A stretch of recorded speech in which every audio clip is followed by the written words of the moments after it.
மருத்துவத்துறையிலும் பல்வேறு சுகாதார குறியீடுகளிலும் நாட்டிற்கே முன்னோடியாக நம்முடைய தமிழ்நாடு திகழ்கிறது. பல ஆண்டுகளாக நமது தமிழ்நாட்டில் பின்பற்றப்பட்ட சிறப்பான மருத்துவ கல்வி மாணவ சேர்க்கை முறைதான் இந்த சாதனைகளுக்கு அடிப்படையாக விளங்குகிறது. முனைவர் அனந்தகிருஷ்ணன் தலைமையிலான குழுவின் பரிந்துரைகளின் அடிப்படையில் மருத்துவம் உள்ளிட்ட அனைத்து தொழிற்பட்ட படிப்புகளுக்கான நுழைவுத் தேர்வை ரத்து செய்து இந்த சாதனைகளுக்கு அடித்தளம் அமைத்தவர் முத்தமிழறிஞர் கலைஞர். பள்ளி கல்வி மதிப்பெண்களின் அடிப்படையில் சமூக நீதியையும் அனைத்து பிரிவு மாணவர்களுக்கு சமவாய்ப்பையும் உறுதி செய்யக்கூடிய முன்னோடி சேர்க்கை முறையை நாம் பின்பற்றி வருகிறோம். இந்த முறையால் தான் தமிழ்நாட்டின் அனைத்து பகுதிகளில் இருந்தும் மருத்துவர்கள் உருவாகவும் அனைத்து பகுதிகளுக்கும் சிறப்பான மருத்துவ சேவைகளை வழங்கிடவும் முடிந்தது. ஆனால் 2017ஆம் ஆண்டில் மருத்துவ மாணவர் சேர்க்கைக்கு நீட் தேர்வை ஒன்றிய அரசு கட்டாயமாக்கிய பின்பு இந்த நிலை முற்றிலும் மாறி மருத்துவ படிப்பு என்பது ஏழை எளிய மாணவர்களுக்கு எட்டாக்கனியாகிவிட்டது. பயிற்சி வகுப்புகளுக்கு செல்ல முடியாத கிராமப்புற ஏழை எளிய மாணவர்களால் இந்த தேர்வில் வெல்ல இயலாது.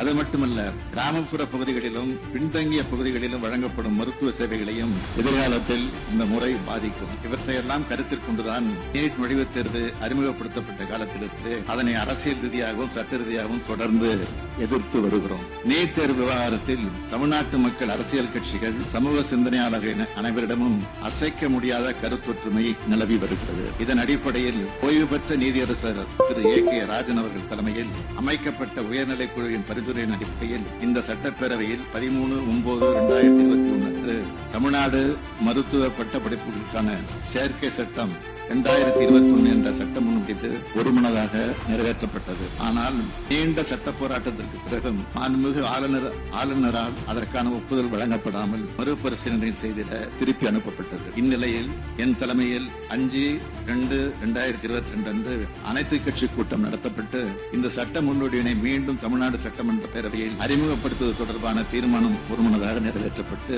8/2/2022 அன்று சட்ட முன்வடிவு மீண்டும் தமிழ்நாடு சட்டமன்ற பேரவையில் நிறைவேற்றப்பட்டது. மாண்புமிகு குடியரசுத் தலைவர் ஒப்புதலுக்காக ஒன்றிய அரசுக்கு மாண்புமிகு ஆளுநரால் அனுப்பப்பட்டு இதுகுறித்து ஒன்றிய அரசால் கோரப்பட்ட அனைத்து விளக்கங்களுக்கும் தமிழ்நாடு அரசு உடனுக்குடன் உரிய பதில் வழங்கியுள்ள நிலையிலும் இதற்கு ஒப்புதல் அளிக்காமல் ஒன்றிய அரசு காலம் தாழ்த்தி வருகிறது. இந்த நிலையில் அண்மையில் நடைபெற்ற நீட் தேர்வின் போது அரங்கேறியுள்ள சம்பவங்கள் போட்டித் தேர்வுகளின் மீது நமது மாணவர்கள் வைத்துள்ள நம்பிக்கையே நிலைகுலைய செய்துள்ளன. இதுவரை இருந்திராத அதிக எண்ணிக்கையில் மாணவர்கள் முழு மதிப்பெண் பெற்றது தேர்வுகள் காலதாமதமாக தொடங்கியதாக காரணம் காட்டி விதிகளில் இல்லாத முறையில் கருணை மதிப்பெண்கள் வழங்கப்பட்டது. இதற்கு எதிர்ப்புகள் கிளம்பியதால் இந்த கருணை மதிப்பெண்கள் ரத்து செய்யப்பட்டு இவர்களுக்கு மறு தேர்வு நடத்தப்பட்டது.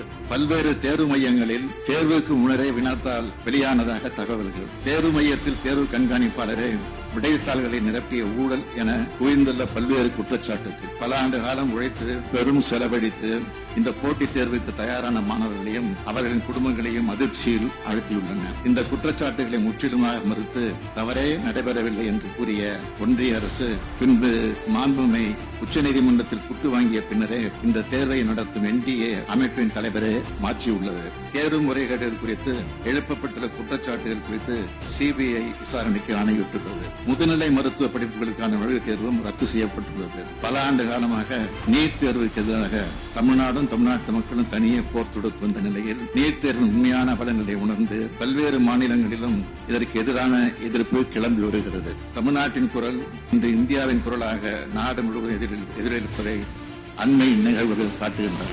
மக்களவை எதிர்க்கட்சித் தலைவர் திரு ராகுல் காந்தி அவர்கள் உத்தரப்பிரதேச மாநில முன்னாள் முதலமைச்சர் திரு அகிலேஷ் யாதவ், பீகார் மாநில எதிர்க்கட்சித் தலைவர் திரு தேஜஸ்வி யாதவ் என பலரும் நீட் தேர்வை ரத்து செய்ய கோரி கடிதம் எழுதியிருக்கிறார்கள். இந்த சூழலில் நீட் தேர்வில் இருந்து தமிழ்நாட்டிற்கு விலக்கு பெற நாம் எடுத்த முயற்சிகளை வெற்றியடை செய்யவும் தேசிய அளவில் நீட் தேர்வை அறவே அகற்றிடவும் தேவையான முன்னெடுப்பாகவே இந்த மாமன்றம் பின்வரும் தீர்மானத்தை நிறைவேற்றிட வேண்டும் என்று கேட்டுக்கொள்கிறேன். கிராமப்புற ஏழை எளிய மாணவர்களின் மருத்துவக் கல்வி வாய்ப்புகளை கடுமையாக பாதிக்கும் வகையில் பள்ளி கல்வியை அவசியமற்றதாக்கும் வகையில் மாநில மருத்துவக் கல்லூரிகளில் மாணவர்களை சேர்க்கும் உரிமையை மாநில அரசுகளிடமிருந்து பறிக்கும் வகையிலும் அமைந்துள்ளன. நீட் தேர்வு முறை அகற்றப்பட வேண்டும். இந்த தேர்விலிருந்து தமிழ்நாட்டிற்கு விலக்களித்து பள்ளி கல்வியிலும் மாணவர்கள் பெறும் 12ஆம் வகுப்பு மதிப்பெண்கள் அடிப்படையில் மருத்துவ மாணவர் சேர்க்கையை மேற்கொள்வதற்காக இந்த சட்டமன்ற பேரவை ஒருமனதாக நிறைவேற்றி அனுப்பிய நீட் விலக்கு சட்ட முன்வடிவுக்கு ஒன்றிய அரசு உடனடியாக ஒப்புதல் அளித்திட வேண்டும். தொடர்ந்து பல முறைகேடுகளுக்கு வழிவகுத்து வரும் இந்த தேர்வு முறையை பல்வேறு மாநிலங்களுக்கு தற்போது எதிர்த்து வரும் நிலையிலும் தேசிய அளவில் நீட் தேர்வு முறை கைவிடப்படும் வகையில் தேசிய மருத்துவ ஆணைய சட்டத்தில் தேவைப்படும் திருத்தங்களை ஒன்றிய அரசு மேற்கொள்ள வேண்டும் என தமிழ்நாடு சட்டமன்ற பேரவை ஒருமனதாக வலியுறுத்துகிறது.